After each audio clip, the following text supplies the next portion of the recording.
అండి. Hi. Please scroll చేయకండి. నేనైతే ఒక విషయం మీకు ముంగట చెప్దాం అనుకుంటున్నా. ఒక అబ్బాయి చాలా కష్టపడి ఒక మంచి డైమండ్ రింగ్ తీసుకుంటాడు. తన అమ్మాయి కోసము, తన ఇష్టపడే అమ్మాయి కోసం తీసుకెళ్తాడు. అయితే తనేం చేస్తదంటే ఒక భూతద్దంలో పెట్టి ఆ రింగ్ విలువ ఎంతనో చూస్తది. చూస్తే ఇంత చీప్ రింగ్ నేను ఏసుకోను అని అంటది ఆ అమ్మాయి. ఆ అమ్మాయి కోసం ఆ అబ్బాయి ఏం చేస్తాడు, నా గర్ల్ ఫ్రెండ్‌ని నేను బాగా ప్రేమించాలి, బాగా రిచ్ పీపుల్‌లో ఉండాలి అని చూస్తాడు. అదే ప్రయత్నంతోటి తను ఒక బిజినెస్ స్టార్ట్ చేస్తాడు. ఆ బిజినెస్‌లో చాలా ధనవంతుడయితాడు. చాలా తన ధనవంతుడయినా గానీ, ఆ అమ్మాయి ఇతనికన్నా ఎక్కువ ధనవంతుని దగ్గరికి వెళ్ళిపోతది. ఎలా ఉంది చూడండి ప్రేమ స్వార్థము.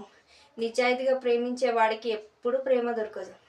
మీదికి డప్పుగా ఆల్తూ ఫాల్తూలు ప్రేమిస్తారు చూడు, వాళ్ళకి మాత్రమే దొరుకుతుంది.